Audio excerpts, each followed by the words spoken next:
Once again, welcome back to KCS classes. This is Kiran CS. നമ്മുടെ last വീഡിയോയിൽ നമ്മൾ discuss ചെയ്തത് 3 key important decisions of financial management ആണ്. That means ഒരു ഓർഗനൈസേഷൻ്റെ 3 important functions ആണ് നമ്മൾ ലാസ്റ്റ് ഡിസ്കസ് ചെയ്തത് financial management. Today we can discuss the next important topic. അതിൻ്റെ ഒരു എക്സ്റ്റൻഷൻ ആയിട്ട് വരുന്നതാണ് 12 important functional areas of financial management. So നമുക്ക് ആ 12 ഇമ്പോർട്ടൻറ്റ് പോയിൻറ്റ്സിലോട്ട് പോവാം.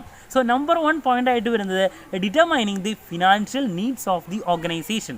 ഒരു ഓർഗനൈസേഷന് ഒരു പർട്ടിക്കുലർ ടൈം പീരീഡിൽ എത്രത്തോളം ഫണ്ട് വേണം എന്നുള്ളത് എസ്റ്റിമേറ്റ് ചെയ്യുക എന്നുള്ളതാണ് നമ്പർ 1 ഫംഗ്ഷനായിട്ട് വരുന്നത്. സോ അതിൽ ഇനീഷ്യൽ എക്സ്പെൻഡിച്ചർ വേണ്ടി വരും. ദെൻ ഫിക്സഡ് ക്യാപിറ്റൽ എത്രത്തോളം വേണം, വർക്കിംഗ് ക്യാപിറ്റൽ എത്രത്തോളം വേണം, ഇതൊക്കെ എസ്റ്റിമേറ്റ് ചെയ്യുക. ഒരു പർട്ടിക്കുലർ ടൈം പീരീഡിൽ എത്രത്തോളം ഫണ്ട് വേണം എന്നുള്ളത് എസ്റ്റിമേറ്റ് ചെയ്യുക എന്നുള്ളതാണ് നമ്പർ 1 ഫംഗ്ഷനായിട്ട് വരുന്നത്. സോ അതിനുശേഷം നമ്മൾ എത്രത്തോളം ഫണ്ട് വേണം എന്നുള്ളത് എസ്റ്റിമേറ്റ് ചെയ്താൽ രണ്ടാമത് അതിൻ്റെ സോഴ്സ് ഡിറ്റർമൈൻ ചെയ്യുക എന്നുള്ളതാണ് രണ്ടാമത്തെ ഫംഗ്ഷനായിട്ട് വരുന്നത്. So number 2 determining the source of fund. ഏതൊക്കെ സോഴ്സിനെ നമുക്ക് അല്ലെങ്കിൽ ഡിപ്പെൻഡ് ചെയ്യാം. ഇപ്പോൾ ഷെയർ ഇഷ്യൂ ചെയ്തിട്ട് ഇക്വിറ്റി ഷെയർസ് ഡിപ്പെൻഡ് ചെയ്തിട്ട് ഇക്വിറ്റി ഷെയർസിൻ്റെ രൂപത്തിൽ ഫണ്ട് റേസ് ചെയ്യാം, ഡിബെഞ്ചേഴ്സ് ആവാം. ദെൻ അതുമല്ല we can depend other financial institutions also. So cost of ക്യാപിറ്റലിൻ്റെ ബേസിലായിരിക്കും നമ്മൾ ഏത് ഫണ്ടിനെ ഡിപ്പെൻഡ് ചെയ്യണം എന്നുള്ള ഒരു ലാസ്റ്റ് ഡിസിഷൻ ഫിനാൻഷ്യൽ മാനേജർ എടുക്കുക. So that is second point, determining the source of funds. Okay, അതിനുശേഷം മൂന്നാമതായിട്ട് വരുന്നത് ഫിനാൻഷ്യൽ അനാലിസിസ് ആണ്. ഒരു ഫിനാൻഷ്യൽ മാനേജർ എന്തായാലും കണ്ടക്ട് ചെയ്യേണ്ടതാണ് ഒരു ഓർഗനൈസേഷൻ്റെ ഫിനാൻഷ്യൽ പൊസിഷൻ അറിയാൻ ഫിനാൻഷ്യൽ സ്റ്റേറ്റ്മെൻറ്റ്സിൻ്റെ അനാലിസിസ്. സോ റേഷ്യോ അനാലിസിസിൻ്റെ ഹെൽപ്പോടുകൂടിയോ ഫണ്ട് ഫ്ലോ, ക്യാഷ് ഫ്ലോ ഇതിൻ്റെയൊക്കെ ഹെൽപ്പോടുകൂടി നമുക്ക് നമ്മുടെ ഫിനാൻഷ്യൽ സ്റ്റേറ്റ്മെൻറ്റ്സ് അനലൈസ് ചെയ്യാം. സോ എന്നാൽ മാത്രമേ ഒരു ഓർഗനൈസേഷൻ്റെ പ്രോഫിറ്റബിലിറ്റി, ലിക്വിഡിറ്റി, ഓവറോൾ പെർഫോമൻസ് ഒക്കെ നമുക്ക് ഇവാലുവേറ്റ് ചെയ്യണമെങ്കിൽ financial manager must want to conduct financial statement analysis. അതിനെയാണ് പറയുക financial analysis. Okay, so that's the third important function. Moving to fourth one, optimal capital structure. ഞാൻ ഒരു ഓർഗനൈസേഷനിൽ ബിസിനസ് ചെയ്യണമെങ്കിൽ നമുക്ക് ഓണേഴ്സ് ഫണ്ടിനെ ഡിപ്പെൻഡ് ചെയ്യാമെന്ന് ഞാൻ പറഞ്ഞു, ഔട്ട്സൈഡേഴ്സ് ഫണ്ടിനെ ഡിപ്പെൻഡ് ചെയ്യാം, ഷെയർസ് ആവാം, ഡിബഞ്ചേഴ്സ് ആവാം. So A judicious mixture of both these two. ഏതാണ് ഒരു കറക്റ്റ് മിക്സ്ചർ? ഏതൊക്കെ എത്രത്തോളം ഓണേഴ്സ് ഫണ്ടിനെ ഡിപ്പെൻഡ് ചെയ്യാം, എത്രത്തോളം ഔട്ട്സൈഡേഴ്സ് ഫണ്ടിനെ ഡിപ്പെൻഡ് ചെയ്യാം, ഇതിൻ്റെ ഒരു കറക്റ്റ് മിക്സ്ചർ ഏതാണ്? ദാറ്റ് മീൻസ് കറക്റ്റ് മിക്സ്ചർ എന്ന് പറഞ്ഞാൽ എത്രത്തോളം ഫണ്ട് രണ്ടും യൂസ് ചെയ്യുമ്പോഴാണ് നമുക്കൊരു പ്രോപ്പർ റിട്ടേൺ കിട്ടുക, ഒരു നല്ല റിട്ടേൺ കിട്ടുക. റിസ്ക് കുറച്ചൊരു നല്ല റിട്ടേൺ കിട്ടണമെങ്കിൽ നമുക്ക് ഏതൊക്കെ ഫണ്ടിനെ പ്രോപ്പറായിട്ട് മിക്സ് ചെയ്ത് യൂസ് ചെയ്യാം. That is known as optimal capital structure of the organization for getting better return with minimum risk. അതിന് നമുക്ക് ഏതൊക്കെ ഫണ്ടിനെ പ്രോപ്പറായിട്ട് മിക്സ് ചെയ്യാം എന്നുള്ളതാണ് ഒപ്റ്റിമൽ ക്യാപിറ്റൽ സ്ട്രക്ചർ എന്ന് പറഞ്ഞാൽ ഉദ്ദേശിക്കുന്നത്. സോ ആ ഡിസിഷനും എടുക്കേണ്ടത് ഫിനാൻഷ്യൽ മാനേജറാണ്. Okay, so that's the fourth important function.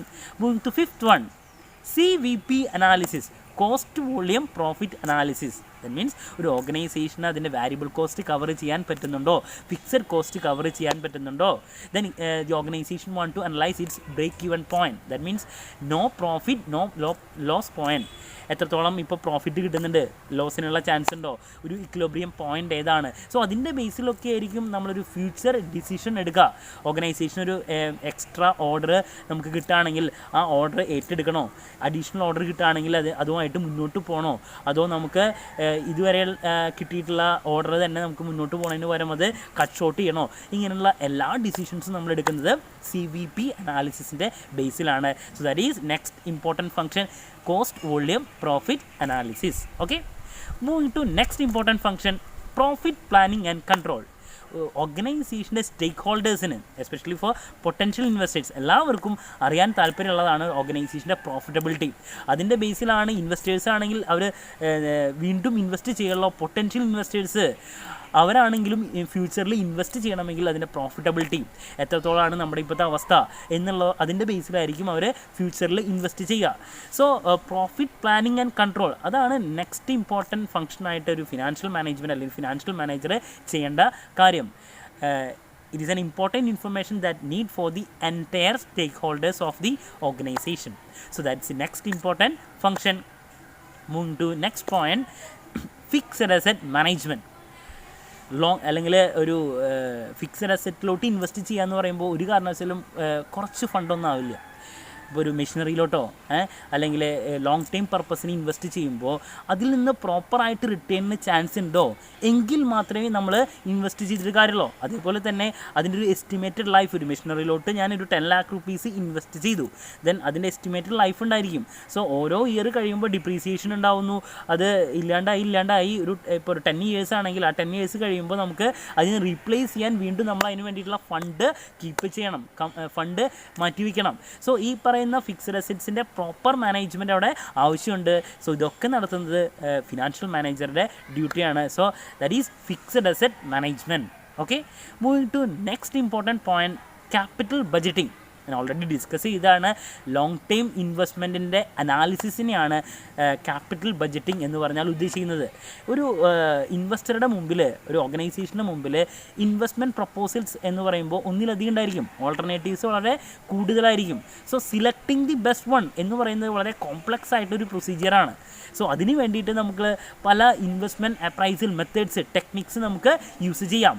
അതിൽ ഇമ്പോർട്ടൻ്റ് ആയിട്ടുള്ള കുറച്ചാണ് pay back period method, average rate of return method, IRR, NPV, NTV, ഇങ്ങനെയുള്ള പല മെത്തേഡ്സിൻ്റെയും ഹെൽപ്പോടുകൂടി നമുക്ക് ഏത് ഇൻവെസ്റ്റ്മെൻറ്റിൽ, ഏത് പ്രോജക്റ്റിൽ ഇൻവെസ്റ്റ് ചെയ്താലാണ് നമുക്ക് റിസ്ക് കുറഞ്ഞ് നല്ല റിട്ടേൺ കിട്ടാൻ ചാൻസ്, ആ ഒരു ലോങ് ടൈം ഇൻവെസ്റ്റ്മെൻറ്റിൻ്റെ അപ്രൈസൽ അനാലിസിസിനെയാണ് ക്യാപിറ്റൽ ബഡ്ജറ്റിംഗ് എന്ന് പറഞ്ഞാൽ ഉദ്ദേശിക്കുന്നത്.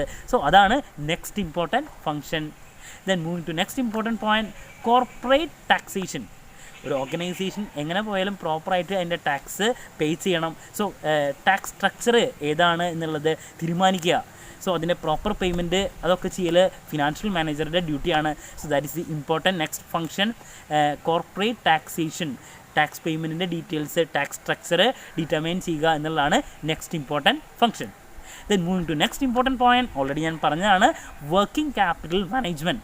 നമുക്ക് ഡേ ടു ഡേ പർപ്പസിന് നമുക്ക് വേണ്ട ഫണ്ടിനെയാണ് നമ്മൾ പറയുക working capital, current asset minus current liability.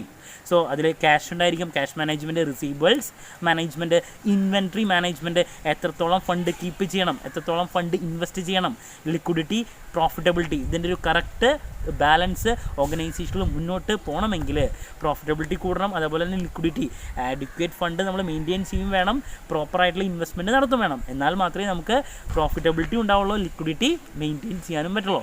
So that is working capital management. Working capital മാനേജ്മെൻറ്റിലൂടെയാണ് ഒരു ഓർഗനൈസേഷന് ഇത് പോസിബിൾ ആവുള്ളൂ. So that's the next important function. Move to next point. അടുത്ത ഇമ്പോർട്ടൻറ്റ് പോയിൻ്റ് ആയിട്ട് വരുന്നത് ഡിവിഡൻഡ് പോളിസിയാണ്. ഒരു ഓർഗനൈസേഷനൊരു ഒരു നല്ലൊരു ഡിവിഡൻഡ് പോളിസി ഉണ്ടെങ്കിൽ ഷെയർ ഹോൾഡേഴ്സ് അവർ വീണ്ടും ഇൻവെസ്റ്റ് ചെയ്യുള്ളൂ, അവർ ഓർഗനൈസേഷനിൽ റിറ്റെയിൻ ചെയ്യുള്ളൂ. അവരെ റിറ്റെയിൻ ചെയ്യണമെങ്കിൽ ഒരു നല്ല ഡിവിഡൻഡ് പോളിസി വേണം. So for that you want to calculate dividend pay out ratio. നമുക്ക് കിട്ടുന്ന പ്രോഫിറ്റിൽ എത്രത്തോളം ഡിവിഡൻഡായിട്ട് കൊടുക്കാം, എത്രത്തോളം റീറ്റെയിൻഡ് ഏർണിങ്സ് ആയിട്ട് മാറ്റിവെക്കാം.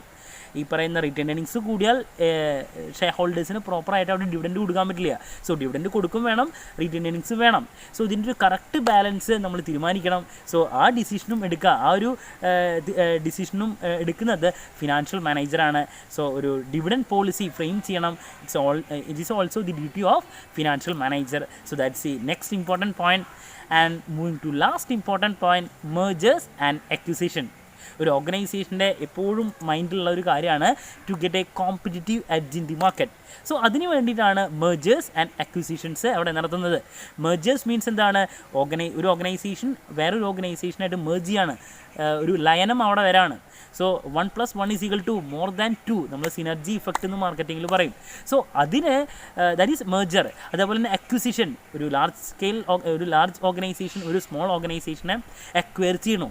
സോ ഇതൊക്കെ ഷെയർ ഹോൾഡേഴ്സിനെ ഇഫക്റ്റ് ചെയ്യുന്നതാണ്, സ്റ്റേക്ക് ഹോൾഡേഴ്സിനെ എഫക്റ്റ് ചെയ്യുകയാണ്. സോ ഒരു നല്ലൊരു ഡിസിഷൻ എടുക്കണമെങ്കിൽ it is only possible with the help of financial manager. So it is the duty of financial manager to conduct a proper analysis for mergers and acquisition. Merger നടക്കുന്നതിനേക്കാൾ മുമ്പ് ഈ share value എത്രത്തോളമാണ്, അതേപോലെ acquisition നടത്തുമ്പോൾ ഒരു കാരണവശാലും unfavourable ആയിട്ടുള്ളൊരു decision പോരുത്. ഒരു ഫേവറബിൾ ഫോർ ദി സ്റ്റേക്ക് ഹോൾഡേഴ്സിന് ഫേവറബിൾ ആയിട്ടുള്ളൊരു ഡിസിഷൻ പോകണമെങ്കിൽ അവിടെ ഒരു നല്ലൊരു അനാലിസിസ് വേണ്ടതാണ്. സോ ഇതാണ് ഈ 12 important functions of 12 important functions of financial management. So ഞാനിന്ന് ഈ പറയുന്ന 12 പോയിൻറ്റ്സാണ് ഡിസ്കസ് ചെയ്ത് എല്ലാവർക്കും ക്ലിയർ ആയെന്ന് വിചാരിക്കുന്നു. ഞാൻ ജസ്റ്റ് ഒന്ന് വേഗം പോവുകയാണെങ്കിൽ number 1 determining the financial needs, number 2 determining the source of funds, number 3 financial analysis, number 4 optimal capital structure, number 5 fixed asset management, number 6 CVP analysis, number 7 ഈ പറയുന്ന നമ്പർ 7 ആയിട്ട് വരുന്നത് profit planning and control, then number 8 capital budgeting, number 9 corporate taxation, number 10 working capital management, number 11 dividend policy, and last point mergers and acquisition. So these are the 12 important functional areas of financial management. So എല്ലാവർക്കും clarity വന്ന് എന്ന് വിചാരിക്കുന്നു. So financial management ആയിട്ടുള്ള മറ്റൊരു വീഡിയോയിൽ കാണുന്നതുവരെ this is Kiran CS signing off. Have a nice day. Thank U.